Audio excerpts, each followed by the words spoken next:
In today's video, I'm going to teach you how to manually add one contact to Smartsheet. By the end of this walkthrough, you'll know exactly where to click, what to type, and how to make sure your new contact is saved correctly and ready to use in your sheets. First, make sure you're logged into your Smartsheet account and looking at any sheet or workspace. It doesn't really matter which one, because we're going to access your account level contacts. On the lower left side of your Smartsheet window, look for your profile icon. This is usually a small circle with either your initials or a profile image. Go ahead and click on that profile icon to open your account menu. When the menu opens, you'll see several options related to your account and settings. From this list, find and click on the option labeled My Smartsheet Contacts. This is where Smartsheet stores the people you regularly work with, so adding someone here makes it easier to assign tasks, share sheets, and send updates later on. A new window or panel will appear showing your current contact list.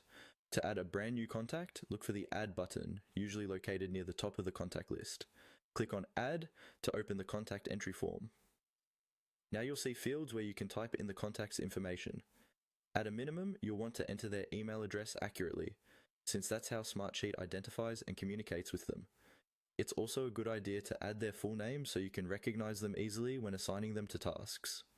If there are optional fields, use them in a way that helps you stay organized, but you don't need to overcomplicate it. Take a brief moment to double check spelling and email details, because a small typo here can cause issues later when you try to share something or send alerts. Once you've entered all the details and confirmed everything looks correct, you're ready to save the new contact. Look for the OK button at the bottom of the contact window and click it. This confirms the information and adds the person to your Smartsheet contacts list.